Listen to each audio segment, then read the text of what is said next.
All weekend long, people have been holding candlelight vigils around state capitals and in big cities across the nation in protest of tomorrow's Electoral College vote.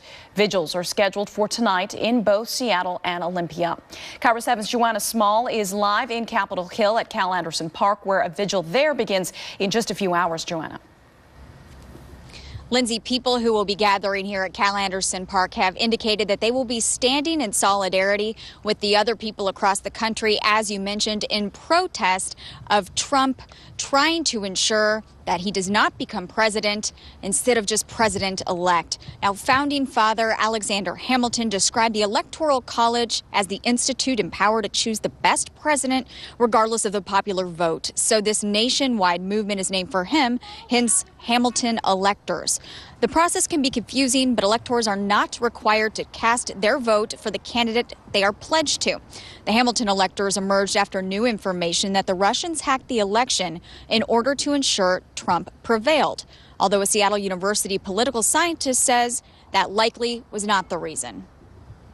The really damaging shift for her came in the last few days. So if we wanted to point to a single event that probably had more to shape it than anything else, would be Director Comey's email letter to the Congress rather than anything the Russians might have done.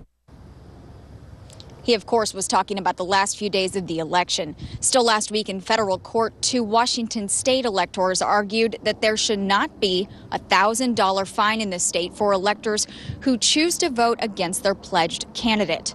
Ultimately, the judge ruled they did not make their case. Now, the Hamilton electors believe that new information about that hack may sway some Republican electors to vote for a different Republican, and if enough do that, Trump would not gain enough electoral votes to be elected president. Therefore, the House of Representatives would be tasked with choosing our next president. The vigil in Olympia starts at 6 o'clock, the one here at Cal Anderson Park at 8. Live on Capitol Hill, Joanna Small, KIRO 7 News. For some, tomorrow's electoral vote is a final opportunity to try to prevent Donald Trump from being inaugurated. And those anti-Trump activists are doing whatever they can to encourage GOP electors to change their votes. But some of them may be going too far. Tonight, Rosa Flores shows us how one elector is getting hate mail, including death threats.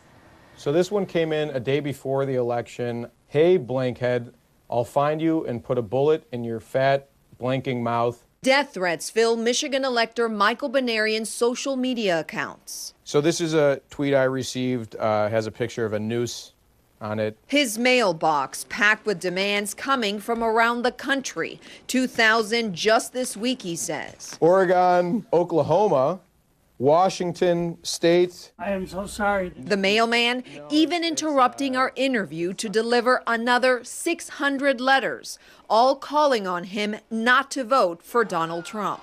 Something Banarian, along with Michigan's 15 other electors, pledged to do, regardless of the pressures. I've had death wishes, people just saying, I hope you die, do society a favor, throw yourself in front of a bus.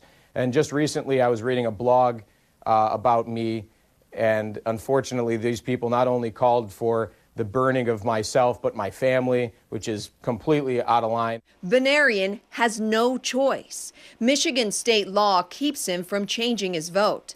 Electors in 27 other states and the District of Columbia also have what are known as faithless elector laws. But in 22 states, electors can go rogue.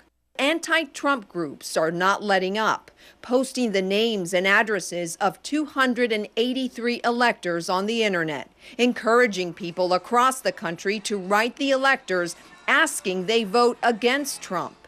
I believe I must cast my vote for an alternative Republican. The group, Hamilton Electors, is leading the charge to block Trump from 270 electoral votes.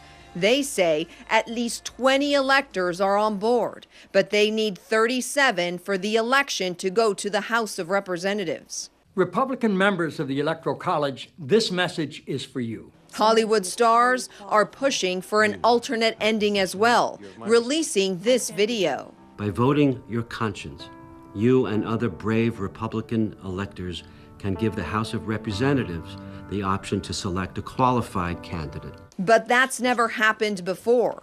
And Banarian says his vote won't help this year be the first. It's utter hypocrisy, because I don't think that if the roles were reversed, most of these people would be okay with electors being faithless and voting for anyone other than Hillary Clinton had she won. Just into the newsroom, Hungarian actress and socialite Zsa Zsa Gabor has died.